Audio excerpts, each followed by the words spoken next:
Hello दोस्तों, जैसा कि आप लोगों को पता है कि हमने यूपी बोर्ड का आंसर्ड हाई स्कूल कक्षा 10 का अग्रवाल का सलूशन कराना शुरू कर दिया है।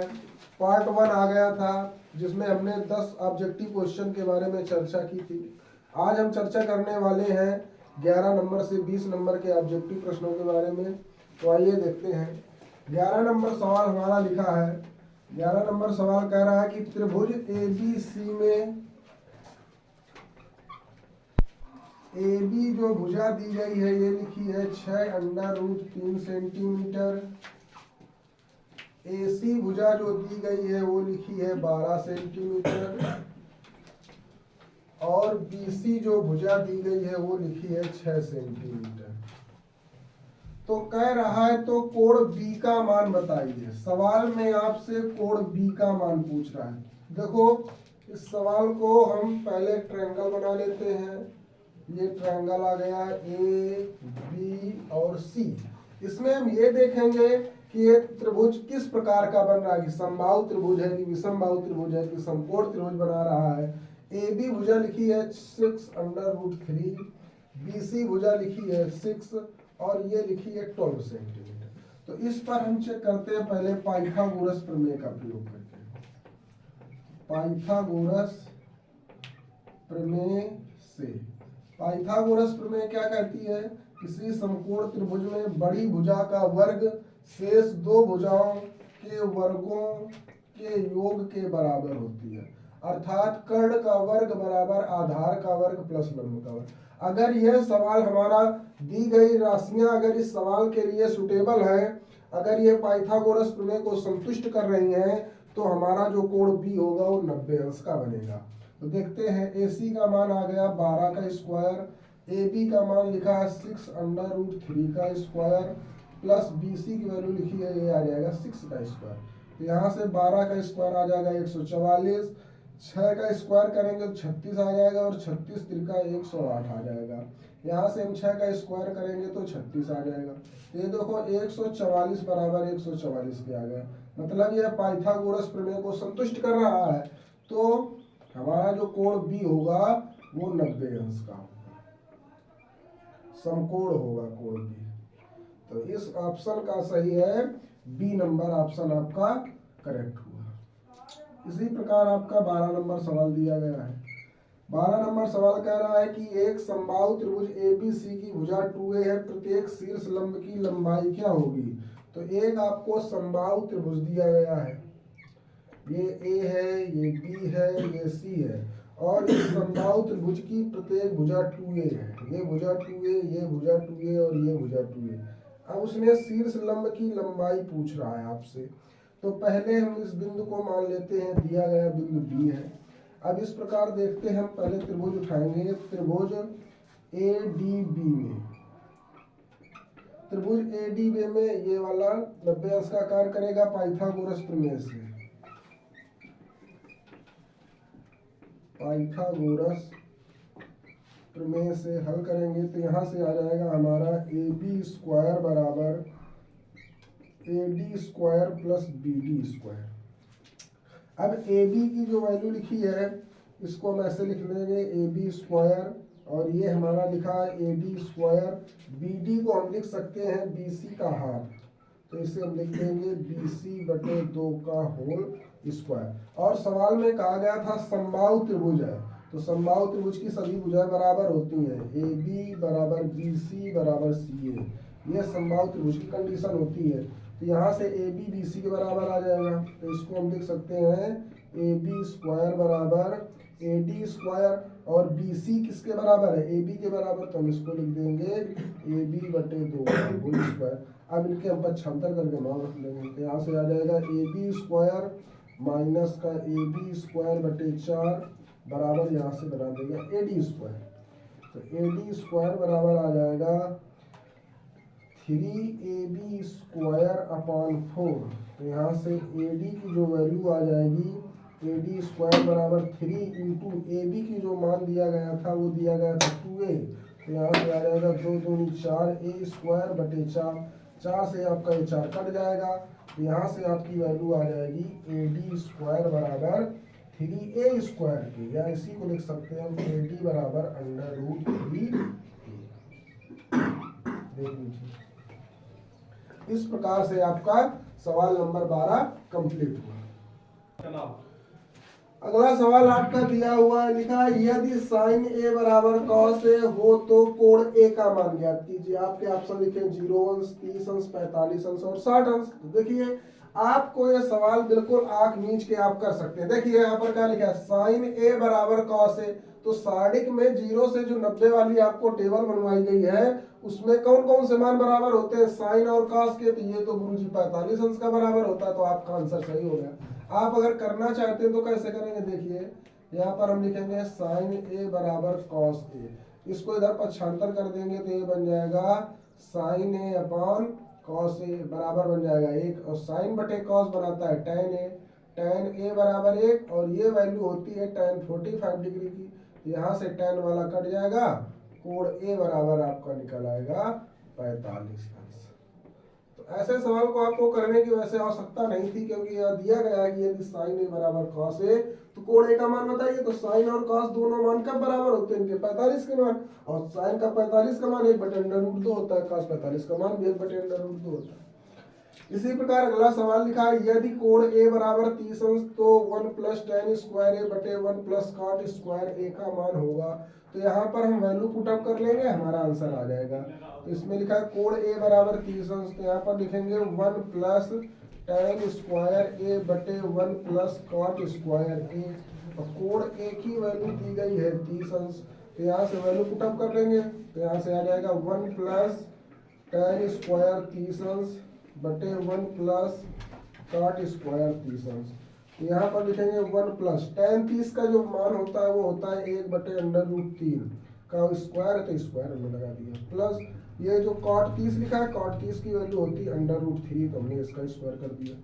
ऊपर वाले को हल करेंगे तो वहाँ से आ जाएगा 1 + 1/3, नीचे वाले को हल करेंगे तो 1 + का 3 आ जाएगा। इसके नीचे एक एलसीएम लेंगे, इसको हल करेंगे तो यहाँ से आ जाएगा 3 और 1 4, ये बनेगा 4/3, नीचे बना देगा 4, तो यहाँ से आ जाएगा 4/3 × 1/4, 4 से 4 कट जाएगा, तो आपका आंसर आ जाएगा 1/3।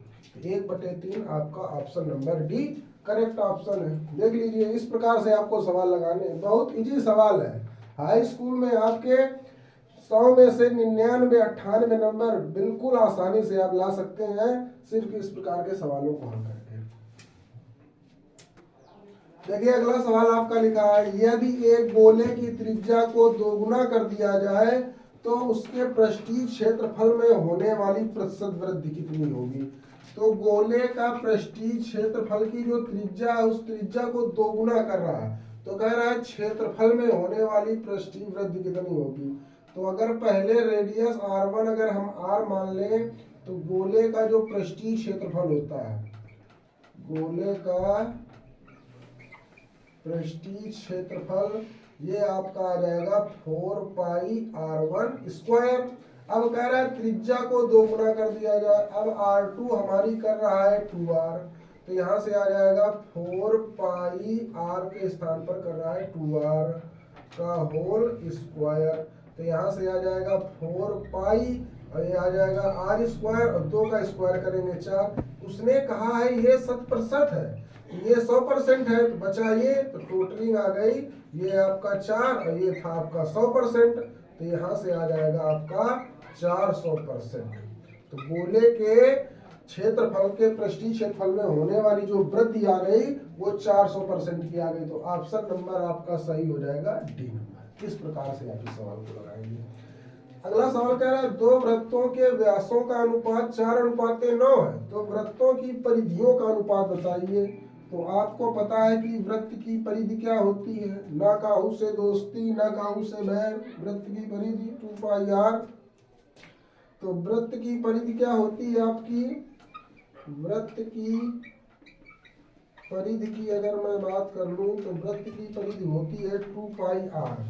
तो दो वृत्तों के व्यास दिए गए, तो ये पहले वृत्त की परिधि C1 है, दूसरे वृत्त की परिधि हम C2 मान ले, इसको R1 मान ले, तो ये आ जाएगी 2πr2। देखो 2π से 2π कट गया, तो C1/C2 बराबर आ गया R1/R2, लेकिन हमें जो अनुपात दिया गया है वो व्यास के रूप में दिया गया है। तो व्यास क्या होता है? त्रिज्या। त्रिज्या होती है व्यास की आधी। तो C1/C2 बराबर हम कर लेंगे D1/2/D2/2। तो इस 2 से ये वाला 2 कट जाएगा, तो हमारा अनुपात वही रहेगा D1/D2, और D1 हमारा था 4 और बटे में आ जाएगी 9। तो हमारा जो अनुपात निकल के आ जाएगा वो 4:9। तो मतलब इस सवाल का ऑप्शन नंबर बी सही रहेगा। अनुपात में कोई परिवर्तन नहीं पड़ेगा। इस प्रकार से आप इस सवाल को हल कर सकते हैं। देखिए सवाल लिखा है आपका कि सारणी का माध्य ज्ञात करना है। वर्ग अंतराल लिखा है 0 से 2, 2 से 4, 4 से 6, 6 से 8, 8 से 10। फ्रीक्वेंसी दी गई है 3, 1, 5, 4, 7। यक्स का मान कैसे निकालते हैं? इसको जोड़ देंगे, 2 का भाग देंगे। 0 में 2 जोड़ेंगे 2 आएगा, 2 में 2 का भाग देंगे 1 आ जाएगा। 4, 2, 6, 6 में 2 का भाग दे देंगे तो आ जाएगा 3। अब इनका अंतराल 2, 2 का है तो इसमें 2 जोड़ते चले जाएंगे, तो 1, 3, 3 में 2 जोड़ेंगे 5, 5 में 2 जोड़ेंगे 7, 7 में 2 जोड़ देंगे तो 9। यहाँ से आ गया यह। अब हम निकाल लेते हैं f into x, F x की वैल्यू। यहाँ से निकालेंगे 3 का मल्टीप्लाई 1 से करेंगे 3 आ जाएगा, 1 का 3 से करेंगे 3 आ जाएगा, 5 का गुणा 5 से होगा 25 हो जाएगा, 7 चौको 28 आ जाएगा, 9 सतह 1 बना देगा आपका 63 बना देगा। और यहाँ से हमें निकालना है इसका माध्य। तो पहले हम निकालेंगे सिग्मा एफ। तो सिग्मा एफ बराबर देखो कैसे हम निकालेंगे। ये हुआ 5, 4, 9, 1, 10 और 7, 3, 10। तो सिग्मा एफ की जो वैल्यू आ गई वो हो गई आपकी 20। अब यहाँ पर आ जाइए, यहाँ से हम निकालेंगे सिग्मा एफ एक्स। तो सिग्मा एफ ऑफ एक्स की जो वैल्यू आ जाएगी वो आ जाएगी आपकी, ये लिखा है 63, 3 और 3 हुआ 6, 63 और 6 हुआ जाके आपका 69, और ये लिखा है 25 और ये लिखा है 28। इसको हम ऐड कर लेंगे तो ये यहाँ से आ जाएगा 8, 5, 13 और 13 और 9 बन जाएगा आपका 13, 8, 13, 7, 20, 2, 22, 22 की 2 हासिल लगा 1, 6, 4, 10, 10, 1, 11। ये यहाँ से इस प्रकार का बन के आ जाएगा। एक बार ऐड कर लेते हैं इसको, 9, 1, 10, 4, 14, 14 और 8, 22। ठीक है, तो यहाँ से आ जाएगा 112। तो एक्स बार बराबर निकल के आ जाएगा सिग्मा एफ एक्स बटे sigma F. Sigma F x का मान है 112 बटे आ जाएगा 120। तो एक्स बार बराबर आ जाएगा 2 से डिवाइड कर देंगे। तो यहाँ से आपको देख लेंगे, इसका एक एडिशन एक बार देखना है। यहाँ से 122 आएगा आपका, तो यहाँ से हो जाएगा आपका 122। तो ये बन जाएगा 122 बटे 2। तो 2 का हम डिवाइड करेंगे तो यहाँ से आ जाएगा 2 6 का 12 और 2 1 के 2 बटे नीचे आ जाएगा 10। तो एक्स बार की जो वैल्यू आ जाएगी वो आ जाएगी 6.1। इस सवाल का राइट आंसर हो जाएगा आपका डी ऑप्शन सही हो जाएगा इस सवाल। इसी प्रकार 18 नंबर सवाल कह रहा है किसी बारंबारता बंटन का माध्य 24.1 है, बहुलक 28 है, तो उसका माध्य ज्ञात कीजिए।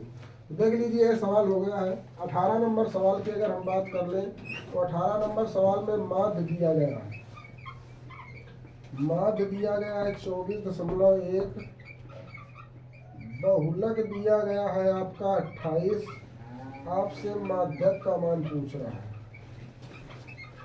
फार्मूला होता है 18 नंबर सवाल आपका लिखा है किसी बारंबारता बंटन का माध्य, माध्य दिया गया है आपका 24.1 और इसका जो बहुलक दिया गया है वो दिया गया है आपका 28।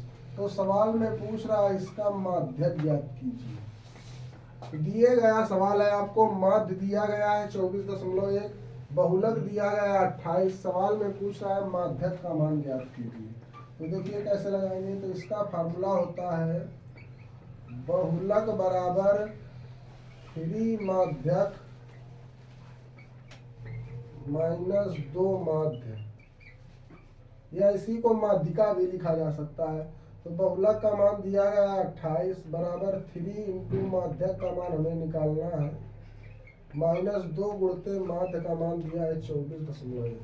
तो यहाँ से आ जाएगा 28 बराबर 3 माध्यक और ये आ जाएगा माइनस का 2 के 2 4 2 48। इसको यहाँ से इस पर ऐड कर देंगे तो ये आ जाएगा 48, 28 प्लस का 48.2 बराबर 3 इंटू माध्यक। तो इसको हम ऐड करेंगे तो ये आ जाएगा 2 8 8 16 की 6 हासिल है 4 2 6 और 1 बन जाएगा 7 76/3 बराबर आ जाएगा आपका माध्यक। तो आपका जो माध्यक आ जाएगा इसमें भाग दे देंगे 3 का, तो आपका जो माध्यक निकल के आ जाएगा 3 से इसको डिवाइड कर देंगे तो ये आ जाएगा 3 दूनी 6 और ये बन जाएगा आपका 16 बन गया तो आ जाएगा 53 15 दशमलव 3 चौको 12 तो 25.4 आपका राइट आंसर हो जाएगा। तो आपका option number C correct answer हो जाएगा। देख लीजिए, ये सूत्र मोस्ट इंपॉर्टेंट फार्मूला है। आपसे बोर्ड पेपर में या तो ये वाला फार्मूला पूछता है या तो इस फार्मूले से रिलेटेड सवाल पूछता है। तो आप इस फार्मूले को मोस्ट इंपॉर्टेंट डाल लीजिए, इस फार्मूले को आप ट्रिपल स्टार दे दीजिए, इंपॉर्टेंट फार्मूला है, आपके पेपर में आएगा। 19 नंबर सवाल कह रहा है कि बारंबारता बंटन में बहुलक वर्ग होगा। तो आपसे बहुलक वर्ग का अंतराल पूछ रहा है कि कौन सा अंतराल इस पर प्रभावी होगा। तो अंतराल वही होगा जिसकी फ्रिक्वेंसी सबसे अधिक होगी। तो 19 नंबर अगर सवाल देखा जाए तो 19 नंबर की सारणी कुछ इस प्रकार की बनी हुई है। यहाँ पर आपका लिखा है वर्ग अंतराल, नीचे लिखी गई है आपकी बारंबारता। वर्ग अंतराल है 0 से 10, इसकी बारंबारता है 11। फिर वर्ग अंतराल दिया गया है 10 से 20, इसकी बारंबारता 21। फिर वर्ग अंतराल है 20 से 30, इसकी बारंबारता दी गई है 23।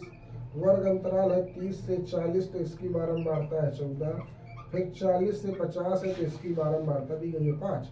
सवाल में पूछ रहा है बंटन में बहुलक वर्ग ज्ञात कीजिए। आपसे पूछ रहा है बहुलक वर्ग बताइए। तो बहुलक वर्ग वही होता है जिसकी फ्रिक्वेंसी सबसे ज्यादा होती है।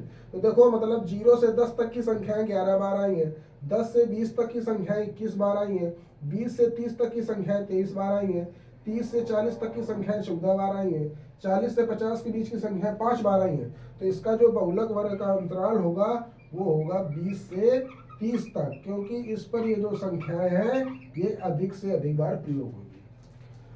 अगला सवाल कह रहा है 20 नंबर, माध्य माध्यक एवं बहुलक के बीच संबंध ज्ञात कीजिए। देख लीजिए आपका क्वेश्चन नंबर 20 सेम सवाल आपसे पूछ रहा है। तो उसका ये फार्मूला लिखा है, आपसे पूछ रहा है कि माध्य माध्यक और बहुलक के बीच संबंध ज्ञात कीजिए। तो बहुलक बराबर लिखा है 3 माध्यक माइनस 2 माध्य। तो इस तरह से आपके 20 objective question set number 1 2023 unsolved paper के कंप्लीट हो गए हैं। अब इतने क्वेश्चन में अगर आपको डाउट हो तो आप वीडियो को जूम करके देखिए, स्लो चला करके देखिए, फिर उसके बाद अगर आपको कोई डाउट हो तो आप कमेंट बॉक्स में आप तुरंत बेहिचक पूछ सकते हैं। जिस क्वेश्चन में आपको डाउट हो आपका डाउट क्लियर किया जाएगा।